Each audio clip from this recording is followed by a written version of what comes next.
Obligé, tout le monde trouve. C'est l'histoire d'un gamin un peu limité qui vit seul dans une forêt. Ah, c'est un caillou.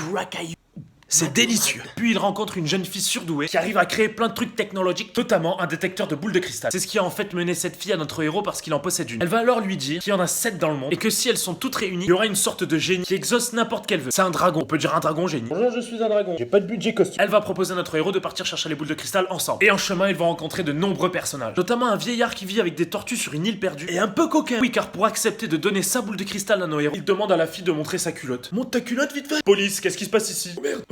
Je cherche le passage clouté. Ils arrivent à réunir les 7 boules de cristal et se les font voler par un méchant. Et au moment où le méchant va faire son vœu au dragon, l'un des gentils, un cochon qui parle, va vite dire un vœu avant le méchant. Et le seul truc qu'il trouve à dire, je veux une culotte. Oh putain, il est con, il pouvait demander ce qu'il voulait. Ok, on part sur une équipe de pervers là. Du coup, les boules de cristal sont réparpillées dans le monde et inutilisables pendant un an. Alors notre héros va rejoindre le vieux pervers qui vit sur l'île avec les tortues pour s'entraîner, accompagné d'un autre gamin chauve avec des trous dans la tête.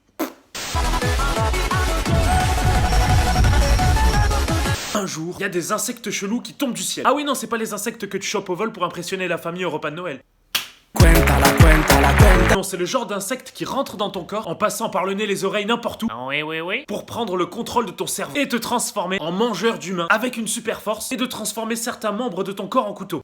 Regarde, j'ai transformé ma main en couteau. Maintenant, je peux fluncher tous les jours. Regarde ce que j'arrive à transformer. Et on suit les aventures du jeune lycéen. Il s'appelle comment? Parce que notre héros dort tranquillement, un de ces insectes va essayer de prendre le contrôle de son cerveau. Mais n'y accède pas parce qu'il a des écouteurs. Laisse-moi être celui qui partage ta vie. Oui, celui à qui tu te confies. L'insecte va donc essayer de passer par le bras de notre héros, mais celui-ci est très malin. Il va faire une sorte de garrot avec ses écouteurs, et du coup l'insecte n'aura le contrôle que de son bras droit. Et sa main insecte va l'aider à combattre les autres insectes qui ont pour but de détruire l'espèce humaine. Mais tout ça va quand même donner lieu à des situations très cocasses. Mais qu'est-ce que tu fais? Ah, c'est pas moi, c'est ma main.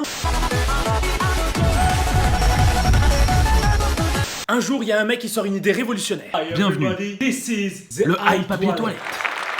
Non, pas ça. Un jeu en réalité virtuelle, ultra réaliste, où les 5 sens sont mis à contribution. Oh, c'est tellement réaliste. Et un jour, plus aucun joueur n'arrive à se déconnecter du jeu. Et ils découvrent que le créateur du jeu les a bloqués à l'intérieur. Et qu'ils sont obligés de terminer le jeu pour pouvoir en sortir. Si dans le monde extérieur on te débranche, tu meurs. Si dans le jeu tu meurs, tu meurs. Titou à table. Toi, arrête de jouer. Je vais lui débrancher son casque, il va comprendre.